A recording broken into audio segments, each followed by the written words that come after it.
Eu vejo pouca gente falando sobre o Benjamin Roleiser, que é a contratação mais cara da história do Santos, 70 milhões de reais. E até agora não fez absolutamente nada. Decepciona o Benjamin Roleiser? Ele tem mais futebol do que tem apresentado até aqui, Thiago? Com certeza, Marcão. Ele tem muito mais a oferecer do que ele já mostrou para nós. O Roleiser, como você mesmo disse, é a contratação mais cara da história do Santos. Então, não digo que ele é uma decepção 100%, né? Porque a gente, bem como o Caixinha mesmo comenta, estamos no início do campeonato, é o início dele como jogador do Santos Futebol Clube.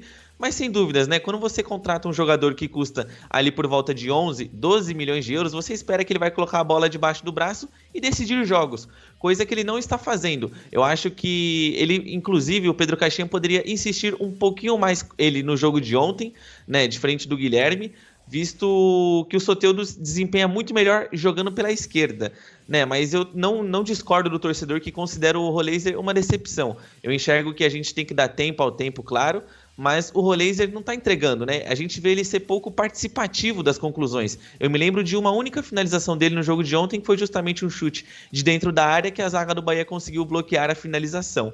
Então, acho que o Roleiser está devendo sim, tem que ter uma conversa com ele e falar, meu amigo, você aqui é a contratação mais cara da história do clube, né? Vamos tentar mudar a rota, o que não está dando certo no seu jogo, vamos conversar, né? Eu acho que não custa nada você chegar no jogador e perguntar, você está jogando na sua posição? O que você mudaria no seu estilo de jogo, né? Até porque futebol é coletivo, não adianta nada você ter um cara ali que é considerado muito bom de bola e ele tentar resolver o jogo sozinho, né, Marcão? O Roleiser, no meu entendimento, eu me lembro que muitos diziam que ele não deu certo no Benfica porque ele jogava como meio-campista. Agora ele está jogando teoricamente na dele, né? Eu quero saber qual que é a desculpa agora do Benjamin Roleiser para não jogar. No Benfica ele não jogava, ele só treinava. A verdade é essa. No Benfica ele foi para Portugal ganhar dinheiro, conhecer Portugal. Não jogou nada no Benfica, o tal do Benjamin Roleiser. Chegou aqui no Brasil como sendo um jogador diferente, o craque, né, o novo Messi. Você lia no Twitter, você lia no Instagram, você fala, pô, é um gênio o tal do Benjamin Roleiser. Até agora nada, hein? Até agora o Roleiser não fez absolutamente nada com a camisa do Santos. E acho, Thiago, que a posição dele é justamente aberto pela direita, como ele tem jogado. Pelo menos, se o problema dele no Benfica era porque ele jogava mais recuado, agora não tem desculpa. Ele tá jogando na dele, tá jogando pela direita. A gente pode até discutir aqui a questão do Soteldo, que muitas vezes jogou aberto pela direita e gosta de jogar mais aberto pela esquerda.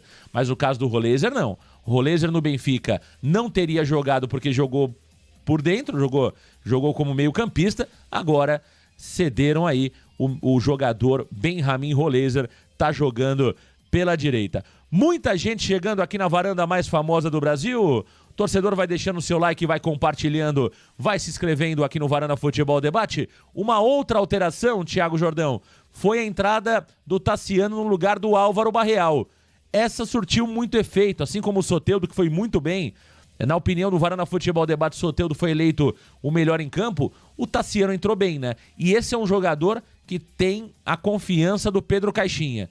Naquele bate-papo que nós tivemos com o Pedro Caixinha, né? Onde o Pedro Caixinha fez um encontro ali informal com os jornalistas, o Pedro Caixinha elogiou muito o Tassiano. Disse que o Tassiano trabalha demais e que é um jogador que tem faro do gol. É um jogador que tem facilidade para fazer gols. Nessa, o Caixinha tem acertado e o Tassiano ontem chegou ao 3º gol com a camisa do Santos. É um jogador também muito questionado pela torcida, mas que quando tem entrado tem buscado fazer algo diferente, Thiago Jordão. Concordo, Marcão. E o Caixinha, inclusive, ontem na coletiva, ele questionou, né? Por que não tem ninguém falando da partida do Tassiano? Concordo com ele, inclusive. O Tassiano entrou muito bem no jogo. Me surpreendeu. Eu acho que a análise que o Caixinha fez do jogo do Tassiano, que ele tem essa presença diária no jogo, foi muito acertada. Eu ali contei pelo menos 4 oportunidades que o Tassiano subiu ou conseguiu dominar a bola dentro da área, né? Inclusive, um dos gols foi assim. Ele foi oportunista, dominou a bola e concluiu muito bem de perna esquerda, marcando o gol de empate do Santos Futebol Clube. E eu gostei demais da partida do Tassiano. Eu gosto do Tassiano, Marcão. Eu acho que a grande questão é que quando você coloca o Tassiano no jogo, no lugar do Neymar, como foi, por exemplo, contra o Corinthians, a expectativa muda, né? O torcedor acaba ficando um pouco decepcionado, né? O hype, né, cai um pouco. Mas eu gosto bastante do Tassiano. Eu acho ele um jogador muito importante taticamente para o Santos. Eu acho que ele vai dar bons frutos, sim. E essa questão da presença na área, Marcão. Eu acho que esse é o grande diferencial dele. A sua inteligência, né? O como ele disputa a bola. O Tassiano, ele é um jogador de boa estatura e também de bom cabeceio, né? Lembramos que no Bahia ele marcou muitos gols de cabeça. Então, gosto do Tassiano. Discordei do Caixinha na substituição. Eu colocaria, por exemplo, no lugar do Gabriel Bontempo. Mas o treinador é o Caixinha, né? E a sua substituição deu certo pro Peixe. O Tassiano é um jogador que ontem entrou muito bem, né? Acho que as 2 mudanças, aliás, 3 mudanças ontem foram certeiras, né? Por isso que eu digo que é preciso separar a partida de ontem com o trabalho até aqui. Você pode discutir se o Santos está jogando bem coletivamente, se o time está entrosado, se o time está compactado, se o Caixinha colocou variações táticas. Tudo isso você pode discutir. Agora, a escalação dele foi uma escalação dentro da normalidade. Existe toda aquela questão do Soteldo ou Guilherme, aí cada um tem o seu gosto, cada um tem a sua opinião, mas quando você olha as mudanças do Caixinha na segunda etapa, elas foram certeiras e fizeram com que o Santos virasse a partida e por pouco não vencesse o jogo de ontem. Então, no meu entendimento ontem, o Caixinha fez bem o seu papel. Acho que é isso, não vamos concordar 100% com o treinador, é ele que comanda o time, é ele que treina a equipe. Então ele tem uma visão muitas vezes diferente da nossa, mas dentro da normalidade eu acho que ele fez ali um bom papel ontem como treinador do Santos Futebol Clube e a gente já vai entrar daqui a pouquinho na questão se vale a pena manter o Pedro Caixinha ou demitir imediatamente o treinador do Santos, claro, atrelado a isso, a informação do dia com o Thiago Jordão aqui no Varanda Futebol Debate. Sobre o Tassiano, entrou bem, vai ganhando confiança e vai ganhando também, claro, a confiança do torcedor, né? Porque o torcedor do Santos está meio desconfiado com o Tassiano por tudo aquilo que envolveu a negociação do Tassiano. Os valores pagos, o torcedor queria talvez um jogador mais novo, mais barato do que o Tassiano, mas ele tem realmente entrado e feito a sua parte, que é aquilo que o torcedor do Santos espera. Thiago Jordão, Pituca, autor do gol da virada do Santos Futebol Clube. O Pituca mostra que é um jogador que pode ser útil na temporada, Thiago Jordão?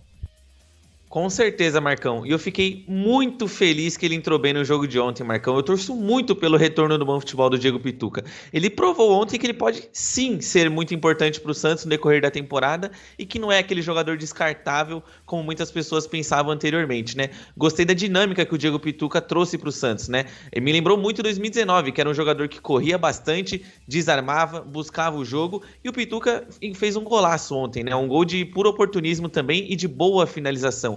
Gostei demais da partida do Pituca, fico muito feliz por ele, sempre gostei muito do futebol do Diego Pituca e também pelo respeito que ele mostra pela camisa do Santos Futebol Clube. Então, Marcão, eu acho que o Pituca ali, na do Bom Tempo, pode ser uma boa opção sim, talvez invertendo ele, colocando pro lado esquerdo e talvez o João Schmidt pelo lado direito, já que o Pituca ele, né, opta muito e quase 100% das vezes pelo uso da perna esquerda, talvez possa ser uma boa opção pro Santos Futebol Clube, uma boa opção pro Caixinha testar. O Pituca é um pouquinho mais avançado ali como um camisa 8, porém jogando pelo lado esquerdo do campo e não pelo lado direito como entrou ontem, que entrou muito bem. Fiquei muito feliz pelo Diego Pituca, Marcão. O Pituca é um jogador que a gente não pode desistir dele. Eu falava isso quando o Pituca estava embaixo. Eu sei que o torcedor do Santos muitas vezes entende ou o cara é titular ou não presta ou não serve mais. E tá aí o Diego Pituca. É um jogador que chegou onde chegou, não por sorte, chegou por competência, tem qualidade. E é um cara que sempre respeitou o torcedor do Santos, respeitou a camisa do Santos Futebol Clube.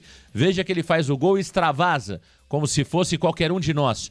Porque o Pituca gosta do Santos. O Pituca tem identidade com o Santos Futebol Clube. E ontem fez um grande jogo, entrou por pouco, não faz o terceiro gol também, né? Deu um tapa ali buscando o ângulo direito do goleiro Ronaldo. Fiquei muito feliz com o gol do Pituca e é preciso que o Pedro Caixinha veja o Pituca. Por isso que quando a gente fala aqui que o Santos tem um bom elenco, é por isso.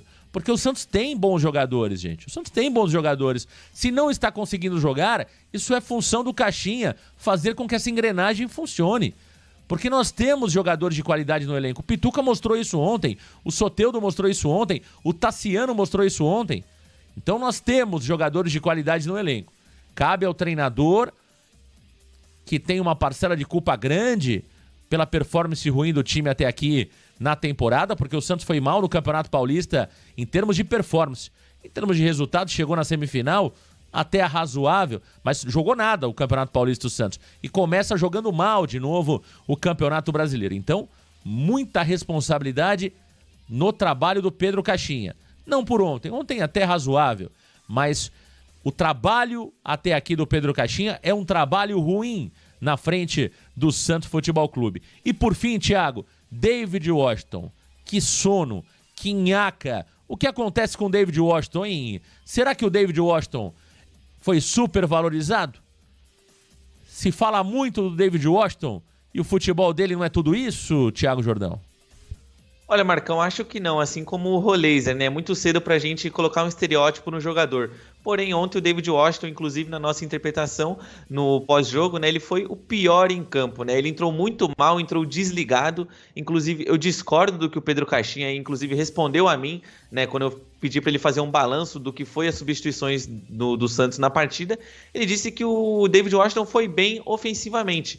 Discordo, Marcão. Eu acho que o David Washington não conseguiu ganhar as disputas da zaga, ali contra a zaga do Bahia. O David Washington foi muito pouco participativo e muito pouco assertivo nas suas decisões de jogo. Acho que faltou para ele aquele gás, né? Não sei se ele, né, não descansou bem na noite anterior ou algo do gênero, mas sentiu o David Washington sonolento, desconexo da partida e muito desligado. Tanto que o gol de empate do Bahia vem de uma falta de atenção dele. Ele não vai numa bola e, muito inteligentemente, o Cauli antecipa a jogada e já encontra o Luciano Juba livre para poder concluir a jogada. Então, eu acho que vale sim dar um toque no David Washington, né? Ver o que aconteceu no jogo de ontem, se teve alguma situação extra-campo que o atrapalhou, ou se foi apenas a exceção, né? Que é o que eu acredito. Boto muita fé no potencial do David Washington e sigo com a minha opinião. Acredito que no decorrer da temporada tem grandes chances dele tomar a posição do Tiquinho Soares e assumir de vez a camisa 9 do Peixe, Marcão. Eu gosto muito do David, não mudo a minha confiança no David, porém ele precisa acordar, né? Não pode entrar tão mal como jogou ontem o David Washington. Não pode entrar tão mal, precisa aproveitar as oportunidades. É um jogador que teve a Premier League, né? Como oportunidade. São poucos jogadores que têm a oportunidade de disputar uma Premier League, jogar no Chelsea, conviver com os principais jogadores do mundo, na principal competição do mundo. Não soube aproveitar essa oportunidade no Chelsea por N fatores, volta para o Brasil, o Santos assume 100% do salário dele e quando tem oportunidade, entra numa nhaca danada. Thiago, eu discordo de você quando você fala sobre a entrevista do Pedro Caixinha. Eu acho que o Pedro Caixinha ele foi malaco, ele foi malandro ali. Ele quis, de alguma forma, né, jogar confetes no David Washington falando da parte ofensiva, que talvez nem era aquilo que ele pensava, mas pra dar uma cutucada depois, porque se ele fala que o cara não jogou nada nem ofensivamente nem defensivamente, aí vem a turma do mimimi dizer que o Pedro Caixinha queimou o David Washington, entendeu? Esse é o ponto. Então o que ele fez? Isso é uma tática normal, né, de feedback. Normalmente primeiro você vai lá, enaltece, fala que maravilha, você tá indo bem, tá legal aqui, tá legal aqui, tá legal aqui. Depois você vai lá e dá pancada, entendeu? Então isso aí é uma tática de gestor, viu, Thiago Jordão? Então o Pedro Caixinha nada mais que utilizou esse método, né? Ele primeiro elogiou o David Washington, falou da parte... que não jogou nada o David Washington, nem na frente nem lá atrás, a verdade é essa, né? Então ele enalteceu o David Washington primeiro e depois ele deu a pancada, deu o recado, né? Que é um jogador que precisa ser mais completo. Hoje um jogador, um atacante precisa voltar para marcar. Pô, e dá nervoso, né, Thiago? A nossa reação na cabine mostrou muito bem o que foi aquele lance, o sono do David Washington, hein? Aliás, eu falei muito do David Washington, agora o Sherman na marcação também. Tá de brincadeira, né, Thiago? Pô, tá de brincadeira, hein? O jogador do Bahia passou pelo Sherman como passa por uma criança de 5 anos, cara. Eu falei muito do David Washington, pô, mas o Sherman marcando também é uma piada, hein, Thiago Jordão? Brincadeira, né, Marcão? O Sherman que inclusive atrapalhou o Gil, ele foi afobado naquele carrinho para tentar bloquear a finalização do Luciano Juba. E se você for ver no lance, ele atrapalha a continuidade do Gil na jogada, o que faz com que o jogador do Bahia chega com o gol todo aberto, exposto, né? E o Gabriel Brazão nada pôde fazer, né, Marcão? Acho que o Sherman mais uma vez não foi bem, né? Ele errou muitos cruzamentos, ele estava consagrando a defesa do Bahia. Então, eu acho que tem que treinar individualmente fundamentos com o JP Sherman, Marcão. Seja no quesito da marcação ou seja no quesito dos cruzamentos. O JP Sherman erra muitos cruzamentos. Claro que é uma estatística mundial, né? Os jogadores que cruzam bem, eles têm um percentual abaixo de 40% de acerto. Mas o JP Sherman, Marcão, é abaixo dos 18%. Então, poxa, tem que ser treinado isso com o jogador, treinar também a questão do poder de decisão dele. Falar assim, poxa, mostrar o lance para ele e mostrar a ele, olha, nesse lance aqui você se equivocou, né? Tem um pouco mais de calma na jogada, porque se ele não dá aquele carrinho, Marcão, ele continuaria inteiro na jogada e impediria, talvez, né, o prosseguimento do Luciano Juba para dentro da área, Marcão. Ô, Thiago, agora um ponto importante que eu queria discutir aqui contigo e com a galera curtindo o Varanda. O Guilherme, ok, né? A gente já falou bastante sobre o Guilherme, eu acho que talvez até seja o momento de colocar o Soteldo. Nós temos uma quantidade de jogadores ofensivos maior, a concorrência no ataque é muito mais alta, né? E a competitividade ali também, né?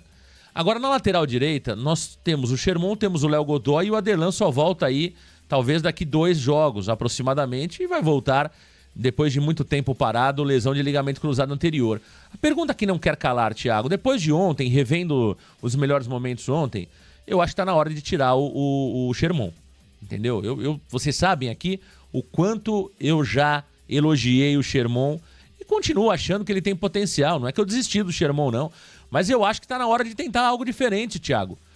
Todos os jogos nós temos ali falhas do nosso lateral, ou falhas ou situações que a gente imagina e fala, olha, poderia ser feito diferente. Talvez não é uma falha crucial, mas é algo que a gente imagina da seguinte forma, talvez se fosse um outro jogador, teria feito diferente do que fez o Sherman. Não está na hora de tentar algo novo? Ou insistir com o Léo Godoy, ou promover o Gabriel Simples, que também não é tudo isso, não é toda essa Brastemp, ou até mesmo improvisar um jogador. Ontem, por exemplo, o Rogério Ceni colocou o Juba como meia praticamente no primeiro tempo, né? E o Iago como lateral esquerdo, Thiago. Veja, o Rogério Ceni é um treinador com muito repertório, o cara é obcecado, estudioso. Não tá na hora do Pedro Caixinha encontrar uma alternativa diferente do Sherman para a lateral direita, Thiago Jordão? Marcão, com certeza. Eu acho que o problema, na verdade, é que quando a gente olha para o banco, a opção é justamente o Léo Godoy, que apresentou um futebol pior do que o JP Sherman. Porém, se na próxima partida o Caixinha escolher falar, olha, nesse jogo aqui eu vou entrar com o Léo Godoy, vou tirar o JP Sherman dos holofotes e vamos ver o que o Léo Godoy vai me entregar. Eu tô junto com ele, Marcão. Não gosto do futebol do Léo Godoy, não acho um bom jogador, mas tá na hora de blindar também o JP Sherman um pouco das críticas. Eu enxergo muito potencial nele. Também acho que é um jogador que, assim como o Diego Pituca, nós não podemos desistir dele. Ele pode trazer muitos frutos esportivos e também frutos financeiros para o Santos Futebol Clube. Acho que não podemos descartar totalmente o JP Sherman, né? O Aderlan, bem como você disse, vai voltar daqui 2 jogos, porém ele vem de um LCA. Então a gente também não pode colocar toda essa expectativa justamente no Aderlan, que vai voltar de lesão. Ele também já é um jogador de mais idade, né? Então a gente não sabe como que ele vai voltar aos gramados após a lesão. Sobre uma possível improvisação, eu até vi alguns amigos varandeiros comentando sobre testar possivelmente o Gabriel Bontempo na lateral direita. Eu acho que é até uma opção válida, Marcão. Se você, por exemplo, na volta do Zé, quando o Zé Rafael estiver disponível para o Santos, você testar ali o Gabriel Bontempo, que traz um dinamismo ofensivo para a equipe do Santos, eu acho que pode ser um teste válido. Só que aí eu acho que a gente ia cair no mesmo looping que a gente tá com o JP Sherman. Porque na minha visão, o Gabriel Bontempo não é um jogador que marca tão bem assim. Então a gente ia ficar naquela questão de novo. Poxa, o Bontempo ataca bem, mas nossa, ele tá entregando aqui na zaga. Então eu acho que é uma balança muito, muito complicada e que o Pedro Caixinha tem que pensar muito bem no que decidir, Marcão.